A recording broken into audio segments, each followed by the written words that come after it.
5 avril. C'est quand nous avons le mois de... Donc, on va dans les 5 tirés, ça fait combien de jours? Le 5 avril, le 19 mai, ça fait combien? Ah, calculons, il y a des sabbats. Voilà, peut-être automatisme et Gozanga, il n'y a pas de souci. Nous prions que l'Ilobade et qui matin à ouvrons nos Bibles rapidement. J'aimerais faire juste l'introduction. Merci vraiment pour votre présence. Je me disais, Moulo Nebeti Yo Koyate. Mais Mouton n'a pas dit Koyate Koye. On a Nima qui vraiment était. Tant qu'on a mon équité, n'a pas rien à mon été. Mais n'a mon yo n'a sépé. Zamba Salino Bobana. Ouvrons nos Bibles, Ésaïe chapitre 10. Ésaïe chapitre 10. Verset 27. Ésaïe chapitre 10, le verset 27.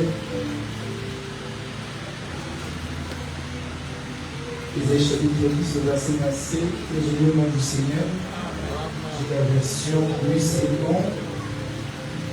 En ce jour, son fardeau sera ôté des dessus de ton épaule, et son joug des dessus de ton cou, et la graisse fera éclater le jour. Parole du Seigneur. Amen. Voilà. On acclame le Seigneur et puis je laisse le Dieu. Merci, papa. Maintenant, vraiment, je rends grâce à Dieu pour la présence de ces saints serviteurs, du ministre, tous les responsables, les membres engagés, voilà, toute l'église. Zambia est pas pour soi le coup. Bible Ndeko, appareil basé à Mokuna va enregistrer, grâce à les direct. D'appui à Lobby, la place y a Grèce, d'appui à Bengi Yango, onction. La place y a Grèce, d'appui à Bengi Yango, onction. Merci, papa.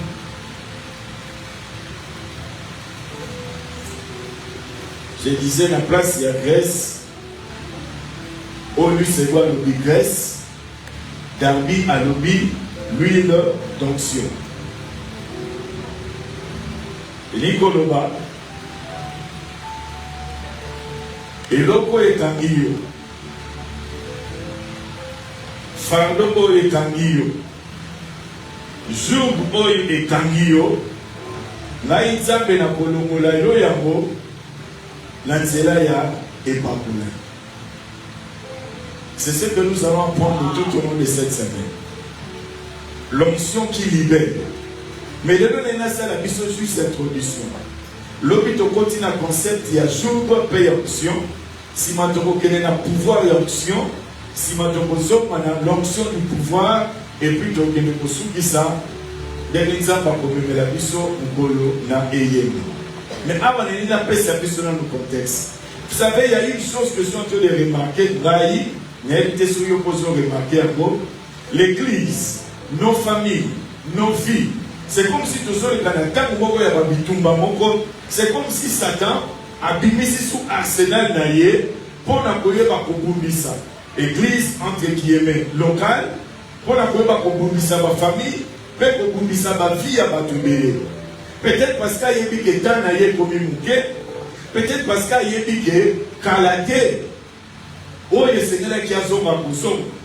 Et c'est ce qui fait que nous avons des sérieux problèmes dans nos familles, nous avons des sérieux problèmes même à l'église du Seigneur, c'est-à-dire diable a ça la nyonso pour décourager les uns, a ça la nyonso pour empêcher les autres de servir le Seigneur, a ça la nyonso pour akapula biso dans ma famille, a ça la nyonso akapula même à tout l'amboka, simplement parce que a so yeba yango kazali sous la table milité. Mais laissez-moi te donner la bonne nouvelle.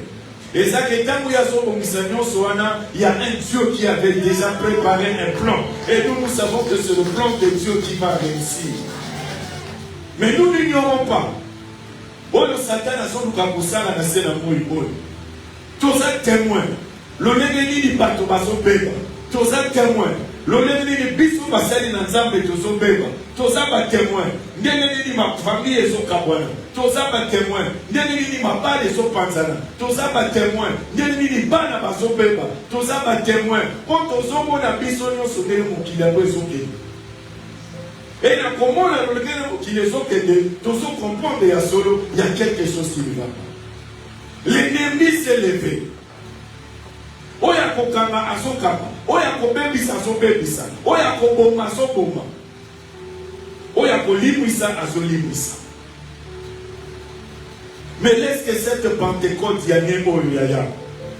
Et puis mission na place nyonso akokangana, efungule na yo nzela ya futur, pour comprendre qu'il y a des choses que Nzamba koyi kosala kana nzela na yo. On ne peut jamais avoir l'onction qui libère si on n'est pas libéré par cette onction. L'onction, pour que ça libère, vous devez la libérer. C'est l'onction libérée qui libère. Sans la libération de l'onction, il n'y aura pas de l'onction qui libère. Il n'y aura pas de liberté par l'onction. Et c'est ce que je veux pour toute l'Église. C'est à nous, enfants de Dieu, de libérer l'onction pour que nous puissions voir les gens être libérés. Cela veut dire quoi? Nakolakisho poso oyo non pas yozo si omozanango nakolakisho ndeni il faut le libérer. L'onction qui libère doit être libérée pour libérer. Mais quand tu gardes cette onction, comment ça va libérer? Mais sauf que ça que la vie n'a eu, il y a des choses sur lesquelles il faut la libération, je te rassure. L'onction de Dieu est capable de faire cela dans ta vie. Yoka sikoli solo. Israël azonyo koma na maboko ya bassyriens, Assyrie. Donc les Assyriens. Bazonyo kola Israël. Banyokoli Israël, banyokoli Israël. Israël a koki lisuté. Et les Assyriens bango bazaki bato ya soki bazubino na bohumbu Égypte bien. Ce qui va subir la boum Égypte bien. Cela veut dire quoi? Les Assyriens, c'était des gens qui avaient la violence dans Makila na Bango. Et lorsque Bango bazalait ko bunda, et lorsque la Bango liboso bazalait ko sal, ko tumbaka mboka. Bakotia mboka moto, bakozwa bana batumbi, basi batumbi, biloko batumbi. Et maintenant, Israël a fait peur vis-à-vis de la violence et la bateau. Voilà pourquoi vous allez remarquer le chapitre de Daniel. Il y a Ésaïe chapitre 10. Vous remarquez que le chapitre, on les a divisés en 4 parties. La première partie, sur le verset 1, nous avons dit à Syrie, nous avons pardon, à ça qu'on va condamner. Juge oyo bazale ko juger makamba be o bazale ko sala injustice. Et à partir du verset 4 toke na koti verset 5 toke na koti na verset 15. Si je peux encore revoir chapitre en haut sur le chapitre 10. Voilà, du verset 5 jusqu'au verset 15. Nzambe azako yeba mo. Ndenge nini ya tambola kina bango. Alobi ke Assyrie eza simanga na su. Na swaki yepo na nzela na ena corriger ba nation. Na swaki ene testimon na ngai. Na swaki ene timosali na ngai. Vous allez remarquer dans la Bible et surtout dans l'Ancien Testament, Dieu avait cette habitude là. Il y a besoin pas toi mabe, a komisi bango, ben simon na ye pour punir Israël. Azoka Cyrus, Azoka Nabucodonosor, Azoka Bango Basali naye, mais simplement pour corriger l'ibota naye. Et awape, Nzamba su Assyrie, Azakoye Bakoloba, que Assyrie, des instruments. Oh les gens na maboko naye, Nzamba soit qui a moyen d'apona qui bango, pour être naturel na bango, a corriger l'ibota naye. Basa la volonté naye Nzamba. Et Kobanda 16, qui est la verset 26. Nzambe aza koyeba ko prononcer jugement maintenant contre Assyrie. Pe aza koyeba ko lakisa ndenge nini ya kotelemisa sur libotane Israël. Et la version 27 alakisi sikoyo délivrance ya kosala et kozala lolenge nini. Et biso maintenant notre problème est à côté. Qu'est-ce que la Syrie avait fait en Israël?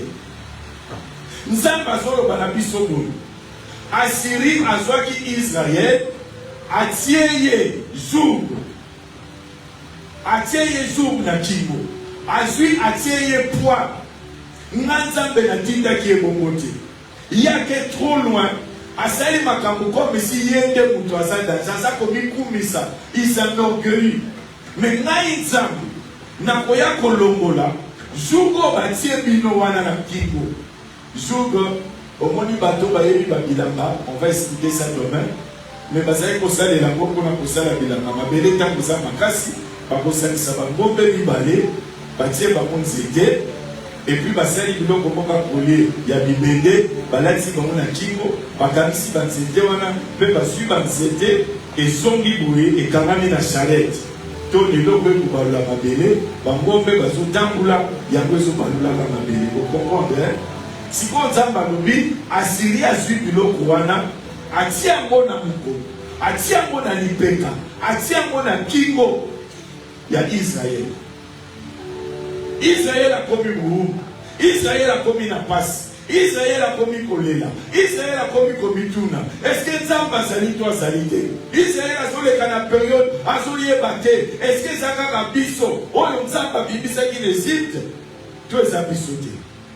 Vous savez dans la vie des enfants de Dieu, et c'est ce qui fait que Nzamba Zalanzam, il nous arrive souvent de se poser des questions. Est-ce que Dieu vraiment est avec? Est-ce que Dieu vraiment me connaît? Est-ce que Dieu vraiment voit ma situation? Est-ce que Nzamba yebi kolela na ngai? Est-ce que Nzamba vraiment passionné na somo na Nzamba yebi bien? Est-ce que Nzamba zonta la pena famille na ngai? Est-ce que Nzamba zonta la libota na ngai? Ya awa na ina lobela plus sur famille pourquoi? Parce que ngombe soka zaye mongo. Botie lo kwana ba kobenga ko jougte. Il y a une différence entre joug na armée. Soka zaye mongo ba botie armée. Donc pour basala na joug, il faut basala mibali. Il faut basala mibali. Et quand Dieu parle ici, à ce soit Israël comme une famille, Israël comme une nation, Israël comme un peuple. Mais peuple wana ba sujetir ba bona Syrie. Assyrie a tie bango lokwa kilo na kingo. Israël a zoko kelo côté. Et lokwa liboso Israël a 25 na mutema, c'était la peur. Par rapport ya binemio atali makasi ya basyrien Israël a bali koba ya mosiko Esaïe aye tango Esaïe aye abandi koyebisa bango soko tali na ndako na verset 24 abandi c'est-à-dire abandi ko rassurer bango abandi koyebisa bango bobanga na bino bato bino bomona te po nzambe na bino aleki. C'est-à-dire, et j'ai aimé le terme que Esaïe a employé. Ainsi parle l'Éternel des armées. Oh mon peuple qui habite à Sion, ne crains pas. Mais papa n'a pas de bato ba makasi sangola bango ekenda makabu bazo sala nazawa nazana poa na mapeka bazo nyokola mai moto na ngeza na se nazo kokotala likolo te makambo se le kibai mais kolo aye alobi kobanga te je me l'ai dit ne crains point c'est que tout ce qui nous arrive est zalaka temporaire par Dieu nous on a dit c'est-à-dire, il y a une dimension pour les langues. Il y a un problème pour les soleils. Mais je viens te rassurer ce soir que ma campagne des anamos, il y a des temporaires. Oh, il y a des bien sur le moment du côté. Oh, ils sont famille, oh, Makoutou, oh, Mamoussala, oh, Manazo comprendre, sache que c'est temporaire. Et ça n'a pas temporaire. Alors, il ne crée pas. Ne crains pas. Parce que c'est la crainte et d'abord, il y a la peur. Oui, ici, ça va pas te c'est la peur. Il y a de ceux-là qui ont la peur de l'avenir. Quelqu'un avait dit, Bisonio sotoza mikolo na l'église, ne osaso mimona ba mukolo. Toya ka kolela bere na biso ya bumwana. Mukolo nyonso l'église. Yo kolela mukolo. Azale loko moko alela ka rebeta ka sala ka mondenge nini pona nini. Et ça peut être ça yo moi nous allons lo mayele. Po lobi yo mo bata kolela tende riali. Yo lokolo sana melenge yeba ndeka kotambola po ko suma yo lobi. On ferme cette parenthèse. Alors, il faut pas mater Israël. Et bon, on va pas y dire qu'on va mater dans les capots pour se battre. Quand nous allons la Kimia, aux Zolia, on va courir pour y aller pour monter. Parce qu'on a des amis. Il faut ça dans les capots. Si on va le ballon pour battre, on va mater. Ne crains pas. Comment ma sirité? Il y a son bétail na verge. Azoto mon nzete na ye likolo na yo. Ndelo mesitien bazali kosala yo. Mais encore un peu de temps. Azo bétail yo. Ndelo mesitien bazali kobeta yo. Ye ba komisu konyoko la yo.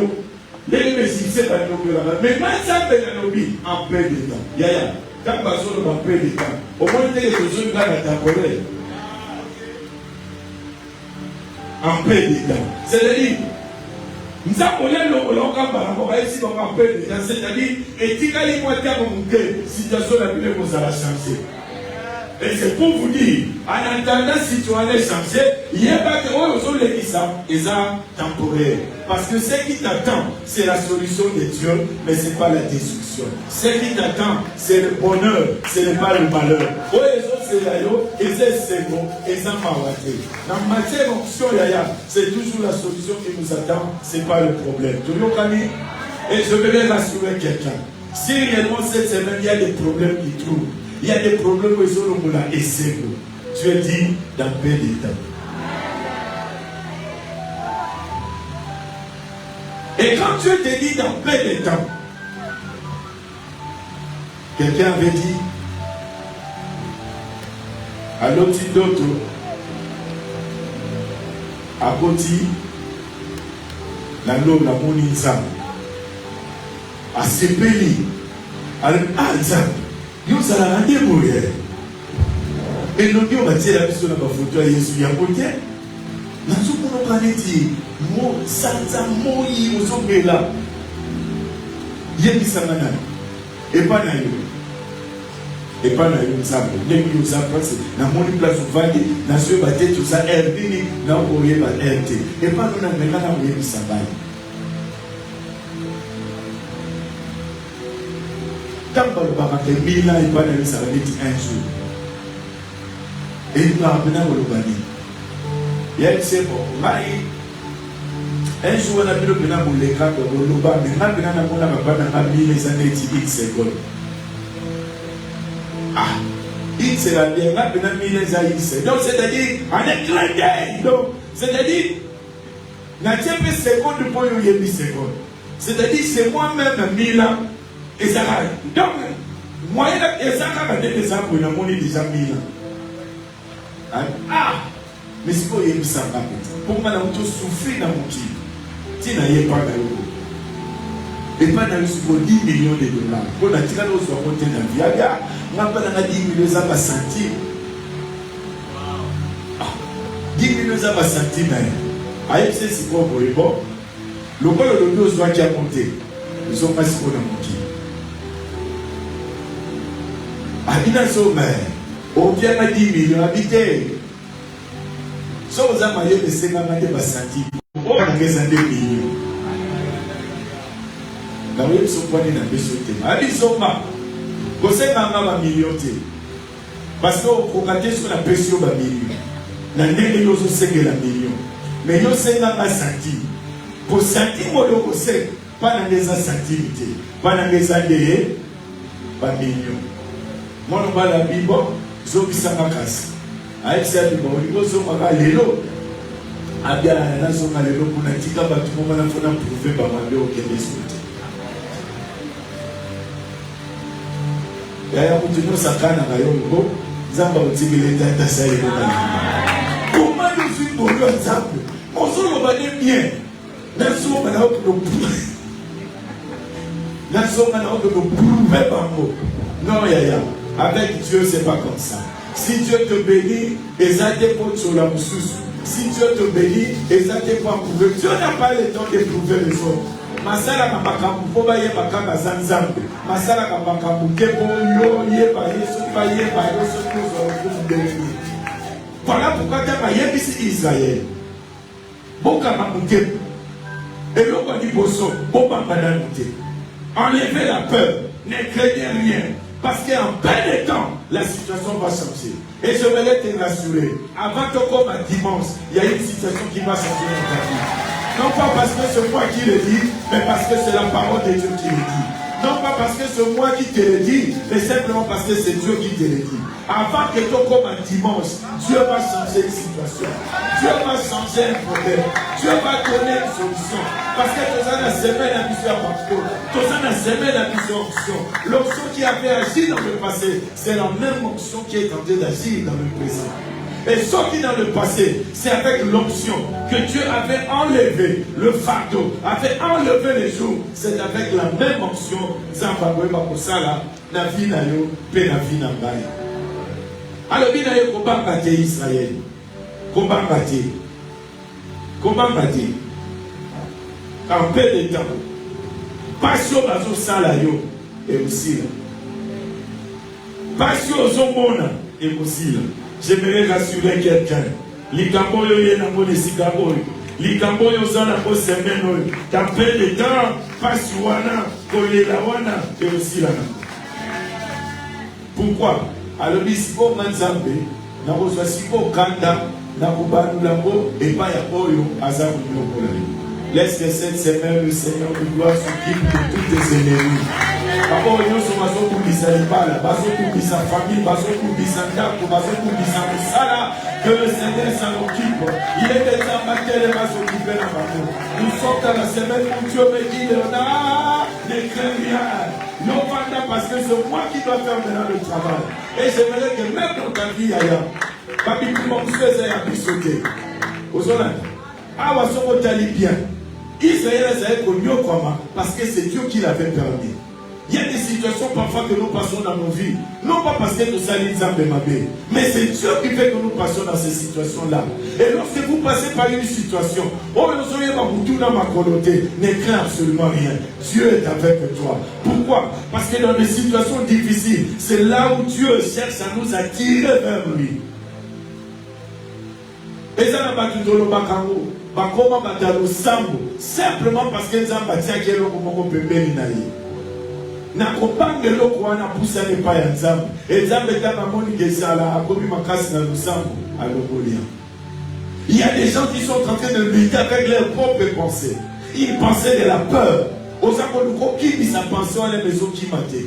Et cette pensée te pousse vers Dieu, te pousse à chercher Dieu, te pousse à prier Dieu. Bien aimé, c'est très important. Au moment où on va expliquer la Grèce, alors la Grèce éloignera les jours. Pourquoi? Parce que la temps où on tient on souffrir, on kangamutema, on lukanzambe. Babitama na on lukanzambe, qui on a besoin de kamune. Quand on lukanzambe, qui on a besoin de kamune. Et tant qu'on y a, et l'on on tiaki, et ça sur la dimension qui on a la commune à moté de nous. Je vais vous expliquer ça.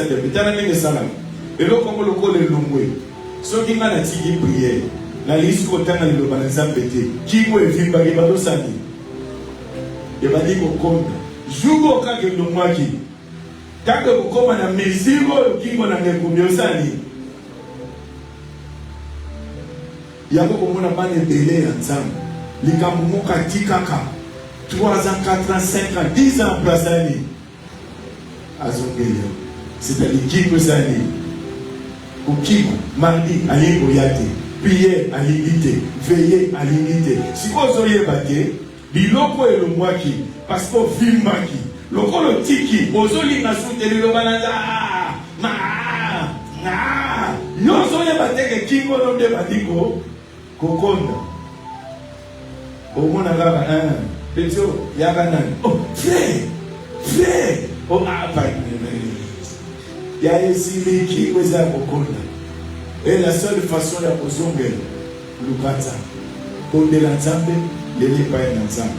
Mais on va plus se parler de ça par rapport à l'onction que par rapport à la Grèce. Mais pour la Grèce, tu as compris déjà, non?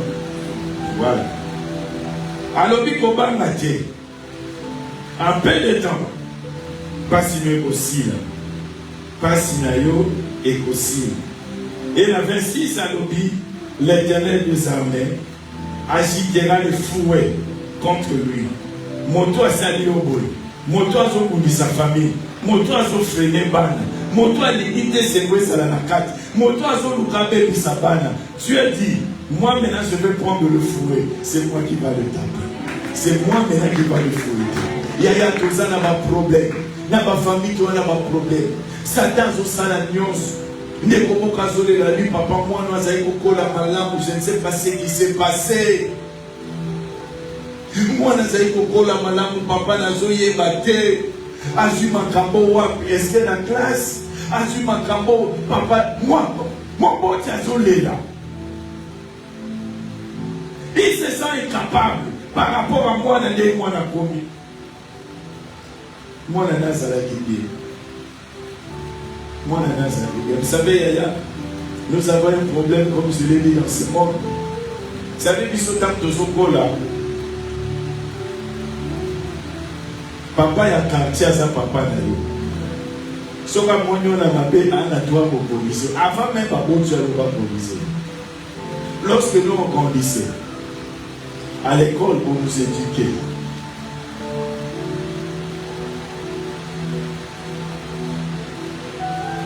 maman ya moninga za maman na au sein de ma belle école bakobana ko corruption kuna l'école lelo balokola corruption l'école maître ozana droit ya kosimba mwana te etango aye mpe na quartier mwana na ngai kosimba te mwana na ngai kolobela te. C'est ce qui fait que cette éducation oyo mwana azali kozwa ntango aza na ndako na baboti na bato ya quartier ake na classe bapesi ye mpe yango babangiseli yango mwana tozalaki bon tolobaka tozalaki na respect vis-à-vis ya baoyo aboti yo te epuis ntango ozongela ndako aya yebisi moboti na yo namonaki azosala boye babia bakosali malamu nde mobetaki me lelo baobenga bamagistrat abeti mwana na ngai asimbi mwana na ngai. Et nous sommes en train maintenant de vivre la dépravation de mœurs, la dépravation, c'est-à-dire et comme les bisous impossibles. Classe les élèves au Sungaban et au Sungasubana. Communauté les élèves au Sungabisoto Zalabobo et au Simbalisouti. Et comme ici pour chacun pour soi. Or, tel que Dieu a créé l'homme, personne à lui seul est capable d'assurer Nios ou Yabana. C'est impossible. Parce que tu ne seras pas avec 24 heures sur 24. Et ça n'a place à Keda. Et ça va. Peut-être qu'on m'a dit que ça n'a pas dit mais on a droit à obéir. Aussi bien dans ma casse. Pour se rebêtir, il y a un peu se corriger, il y a un peu de Et la seule solution pour nous aujourd'hui, nous parlons, c'est la prière. C'est la prière. Et ça fait parfois mal. On a veillé, et puis on finit par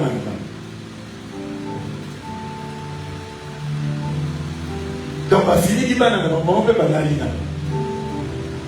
non mais rien. Nous devons changer notre façon de voir les choses. Monde des autres qui étaient des bisous de l'île. N'est pas qu'à moi les autres qui étaient là, les lots dans mon kilo yaya. Ça prouve qu'il y a quelque chose dans peu de temps qui compte. J'ai prié vraiment le Seigneur pour que Dieu ose à la présence, au mec à comprendre quelle est la pensée de Dieu, quelle est la volonté de Dieu pour toi. Parce que si on comprend la beauté et que vous allez nous passer.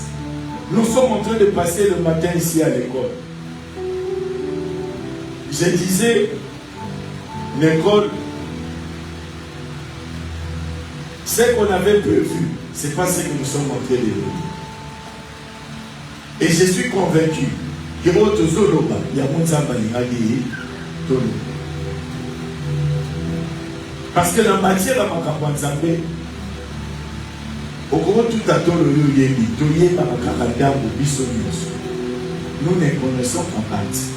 Et ça, nous avons yebi, nous avons yebi. Nous avons pu nous yeba, nous avons yeba, nous avons yebi.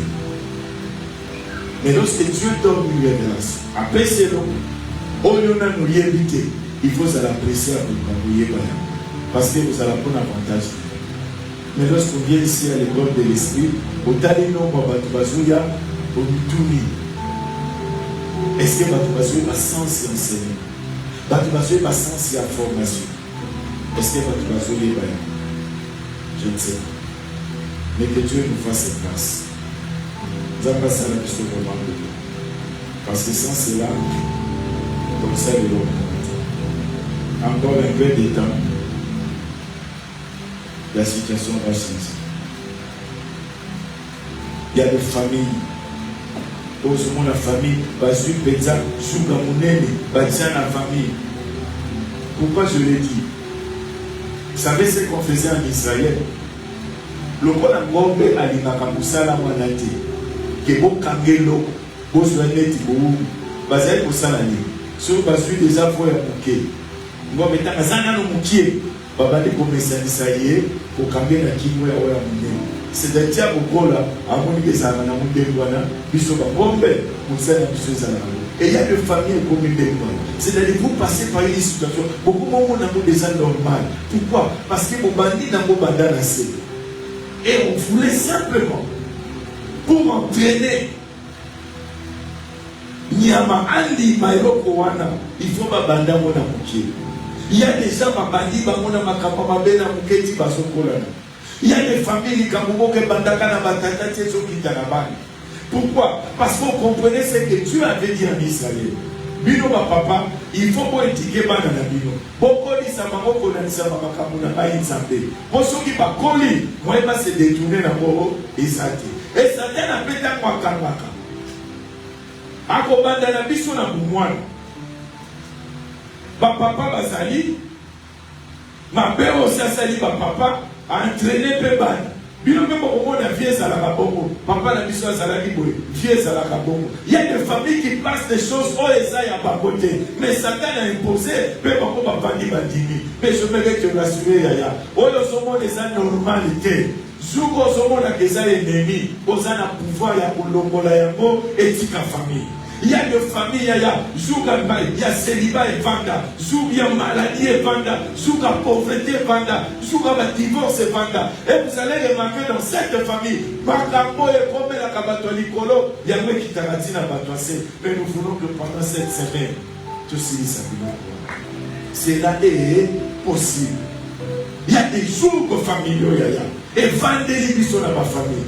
Il y a des jours même dans ma vie à Batou, et vendez dans ma vie à Batou. C'est-à-dire les sous moko zo kokate ozo sala nyonso ezana yo ekenda kana yo elala kana yo elamuka kana yo etambula kana yo or zo nyonso ennemi finalité d'abord ezalaka la destruction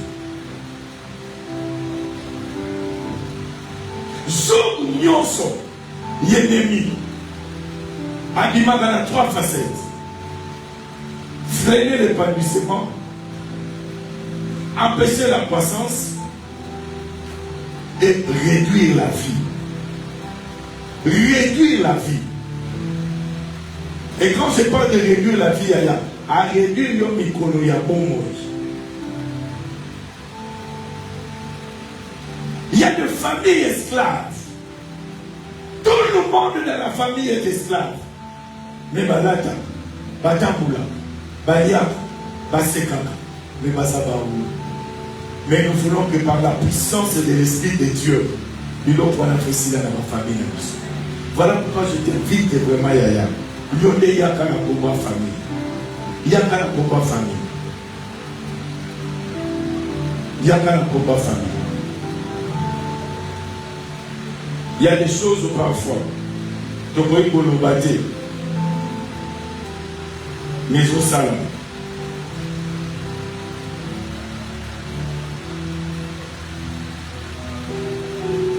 Au tali famille.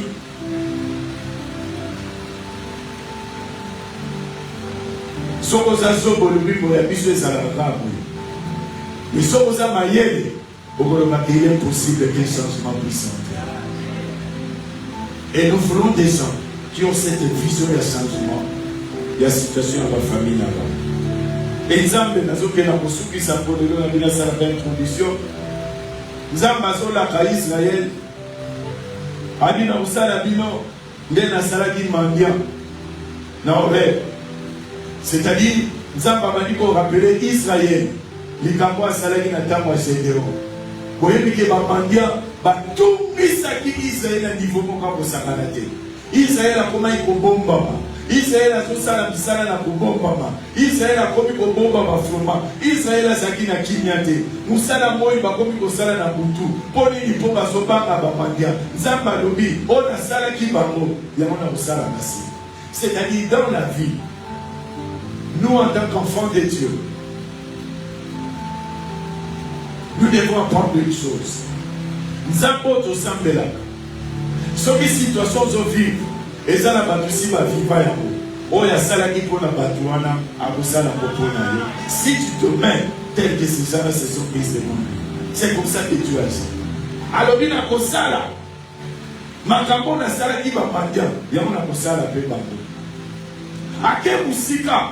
Alors, il y a un kosala qui ndene Moïse atenga simba kinzete maye kabwani likambo wana na kosala kopeba.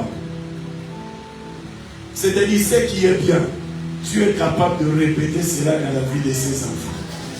Et l'autre est bien, et l'autre est qui tombe. Nous n'avons pas pour répéter car. Parce que la majorité des choses que Dieu a accomplies dans nos vies sont éternelles. Et ce qui est bien, il va continuer à les faire dans la famille, dans la biso, dans la fille, dans la biso. Nous avons pas sur la biso. Ce n'est plus le temps de nous décourager. Le monde veut nous décourager. Le diable veut nous décourager. Les circonstances veulent nous décourager. Les situations fâcheuses veulent nous décourager. Mais prenons courage, bien aimé. L'onction de Dieu est prête. Et cette onction est capable de grandes choses. L'onction de Dieu est prête. Cette onction est capable, je l'avais dit, de ramener même à la vie Moto Azana Bomolité. Et cette onction, c'est ce que toi et moi, nous allons libérer cette semaine. Tu as cette onction, il faut que tu la libères. Et quand tu vas libérer cette onction, tu verras, Moussala et Pakolemouana, et Moussala même la famille. Tu seras le témoin de dire, oh, il est commis, et ça nous sent pour le salaki. Oh, il est salami. Et c'est pas pour les exemples, le bail, c'est que les choses vont changer. Souci n'a bail avant ton combat dimanche. Souci n'a bail avant ton combat dimanche. Parce que le diable est en train de détruire les gens. Beaucoup de familles sont détruites. Beaucoup. À ce ça. Et ton petit de l'émission. Combien de bateaux va l'ennemi? Combien de bateaux? Tu peux tirer sur ta main. Nous voulons vraiment que cette Pentecôte et la Moussaba au Bazar Bolala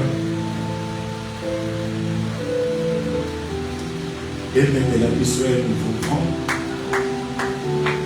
et même la mission est niveau supérieur. Et ça, la mission, tout le monde a zambi le lingue moussous.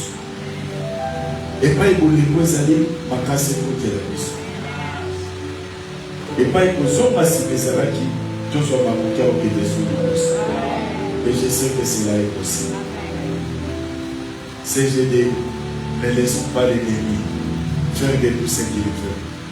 CGD, ne laissons pas l'ennemi nous conduire tel qu'il veut.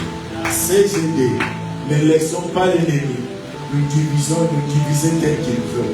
CGD, ne laissons pas l'ennemi nous décourager comme il le faut. Nous sommes une église du Seigneur. Notre Seigneur est vivant. Notre Rédempteur est vivant. Nous devons nous lever pour faire barrage à toute puissance de l'ennemi. Nous sommes appelés à aller de l'avant. Et au travers de cette Pentecôte, Père a cité et ceux-là qui seront prêts pour saisir cela bien aimé dans le Seigneur, pour que soit vitesse, moment où nous soit dans la vie d'ailleurs. Amen, nous allons la Bible à côté. On va vitesse, moment où nous soit dans la vie d'ailleurs. Tant que l'histoire d'Israël, on sait que c'est que l'onction est capable de le faire. Mais vous allez remarquer dans la Bible, il y a plusieurs sortes de jours. Plusieurs sortes. Est-ce qu'on aura le temps? Il y a beaucoup de la jour de Dieu. Dieu sait le sait. Mais il y en a plusieurs. Jour où moi, quand on a la Bible, les âmes à l'âme, les âmes au corps, le billet, tapis à la mission. Et c'est un jour comparatif parce que le billet, oh ya yé. Oh ya yé. C'est un jour où ya yé. Et à pépélé. Et à la kiloté. Et au kumbo kimoté. Et au salon de ma pécapasi. Contrairement, il y a beaucoup il n'y a pas ça. Et si on y a peu sur yaye, les apôtres n'ont pas dit ça. Que vous y aux uns doivent vous dire les jours du Seigneur sur nous, c'est juste un signe pour la montagne Samoïne. Que celui-là appartient au Seigneur, j'ai plus le droit d'aller le toucher. Et à la fin, on aura besoin de ces jours-là. Dans la vie d'un mission, petit mission béni. Et lorsqu'on va parler demain de l'onction, parce que demain, je vais parler de l'onction et du jour. Vraiment, j'ai pris le guise, tout le temps comme madame. Les autres bandits subis matin à 18h sur combien? Lobby avant 18h. Moi, je vais prendre la parole. L'onction et les jours. Parce que je vais m'expliquer l'onction, m'expliquer au-delà du jour. La salle introduction de l'Okani. Demain, nous allons maintenant entrer dans le concept de la onction, la jour et la liberté. Et on verra maintenant le jeudi, si Dieu nous fait grâce, où nous allons maintenant parler du pouvoir de cette onction et la pratique. Donc tout ça, ça va sur la mission. Ça va pas pour l'introduction dans le Dieu.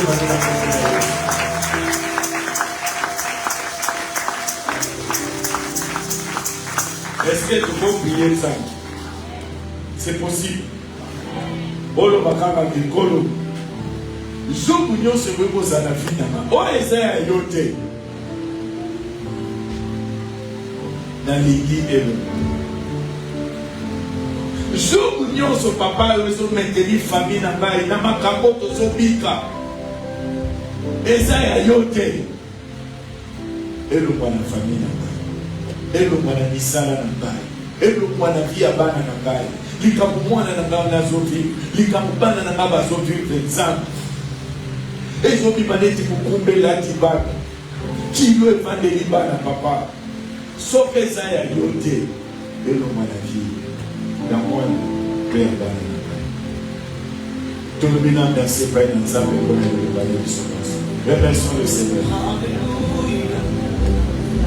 Yo zali nali loba ya suka ya bomo inanga yo zali nali loba ya suka ya bomo inanga kuma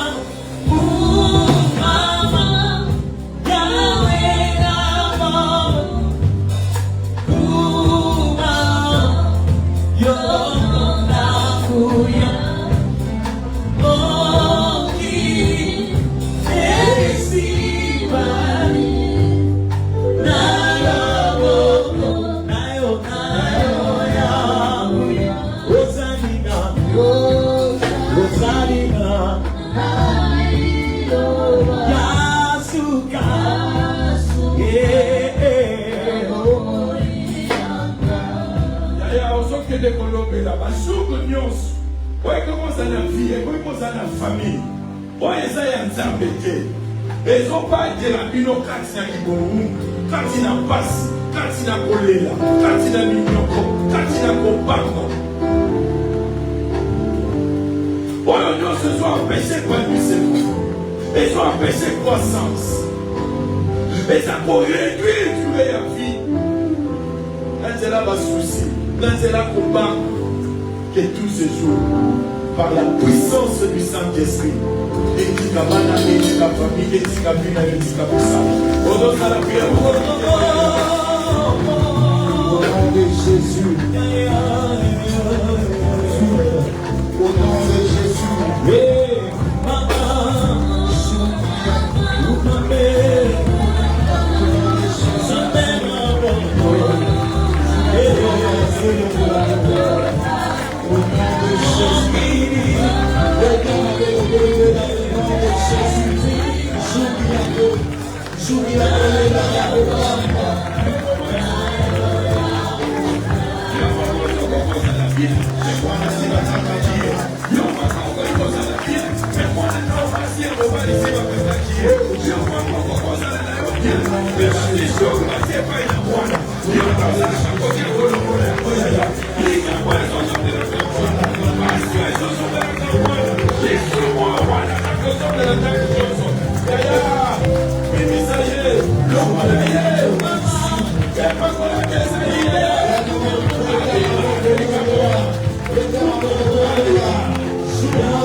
la situation peut changer.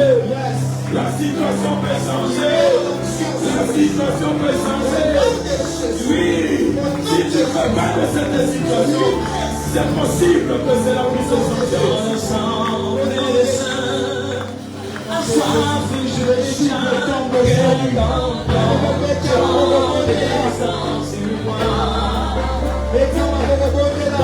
Au nom de Jésus, ajoute qu'il faut qu'on ait le nom, maintenant le sang de Bokela. Au nom de Jésus, ajoute donc aujourd'hui, au nom de Jésus.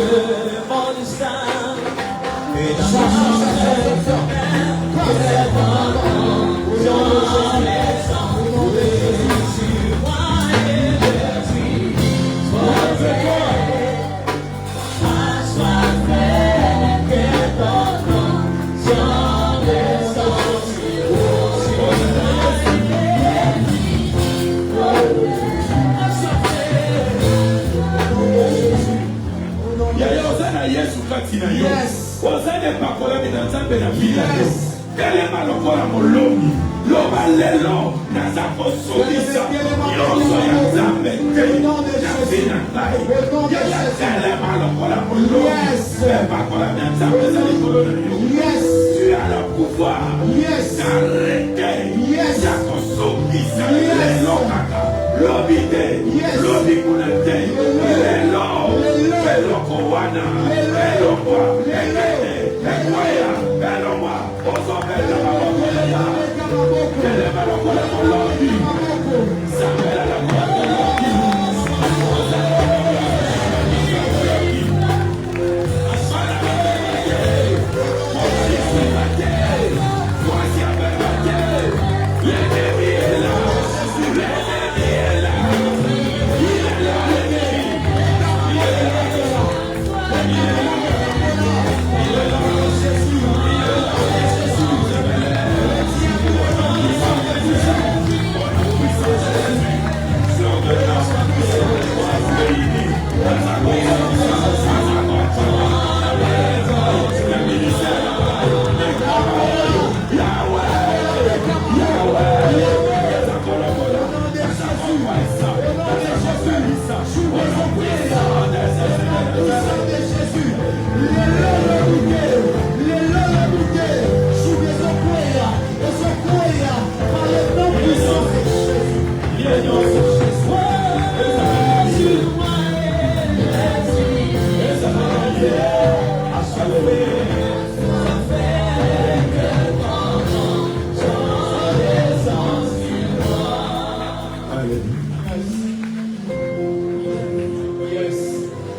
Ils sont incapables de se libérer seuls. Mais c'est ta responsabilité, Seigneur, aide-nous. Aide-nous à sauver cela qu'on amène à la boucherie, papa. Aide-nous. Nous avons peut-être obtenu la grâce de te connaître, Dieu. Merci, Seigneur. Merci, papa, pour le mot la biso. Na majouke belé. Au bimisa biso pe na majouke belé. Mais Seigneur, si tu peux tourner ton regard vers le nôtre, dans nos familles, dans nos quartiers, dans nos communautés d'âmes. Oh mon Dieu, continue de nous sacrer la misère de nous bénir. Tourne ton regard aussi vers le Seigneur. Et ensemble, Seigneur, par ton amour et ta bonté, accepte de nous utiliser comme des canaux des esprits, mon papa, pour amener la paix, la joie. Dans ma famille, nous sommes qui n'y a pas ces présenter. Na bomo nyonso nzambo qui n'y a pas ces présenter. Sous la bisou. C'est dans le nom de Jésus, notre Seigneur de gloire, que nous envoie ces prières. Merci Seigneur Jésus-Christ.